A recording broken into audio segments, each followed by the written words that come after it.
Hammer principle, what is that? And is this even a thing?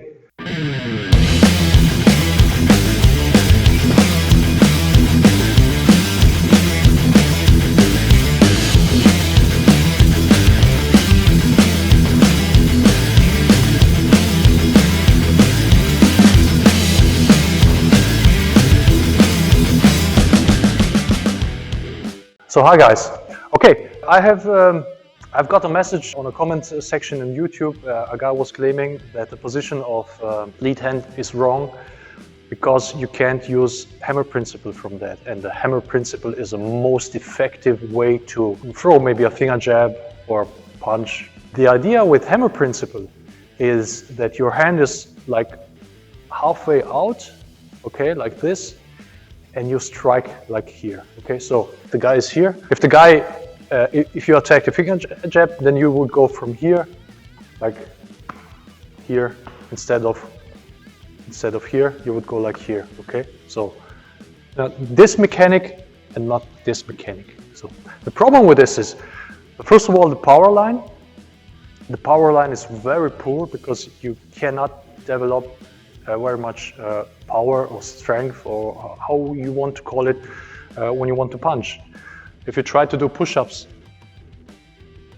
here and not like here, and you can try it yourself, and you would see that the power line is here very poor because almost everything is going from the triceps, and you have very, very little power there. The other thing is, when you have your hand like halfway out, you have no protection here. You're standing like here, which is the old type of stance you can see in fighting method books. Bruce used, but later on it was modified so you can protect the ribs and you can relax here your shoulder, okay? Because if you're in this position, you can see or you can feel how your shoulder is tensing up. And when you want to train and do your reps from this position and bring your hand just from here back and going here, you can see how your shoulder is tensing up pretty quickly. You want to have your hand here, so your shoulder is relaxed. You can punch from here very quickly because you're relaxed, you're not tensed up, and you're protecting your ribs, so you can see it from here. Okay, so you're protected here, and you're relaxed here. And also, you have here a low profile visual to your opponent of your hand. So when you attack from here, it's not so easy to be seen, okay? Like when you're from here, okay? You can see the whole hand, and here you can see just small profile, okay? So these were the ideas Bruce used, and he changed it.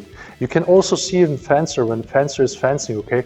So they are most of the time, they're like here, relaxed, and they have their sword in the front. They're not like this, because you can't attack like here.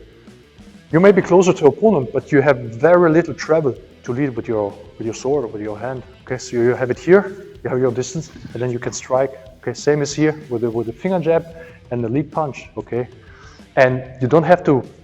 There's no advantage to do the finger jab from here. Anyway, in reality, outside, you don't take up a stance. you attack your opponent from here. I mean, really, seriously. You're in a real life confrontation, in a real life situation. This is an aggressive guy, he's talking to you, he wants to attack you, and you know you're in a dangerous situation, and then you go here and you place your hand here. This is stupid, you don't do this. So in reality, you would anyway defend yourself from here, attack and defend, doesn't matter.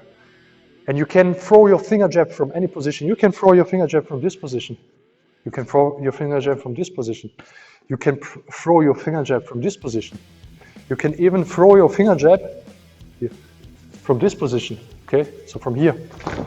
So this has no advantage compared to other positions.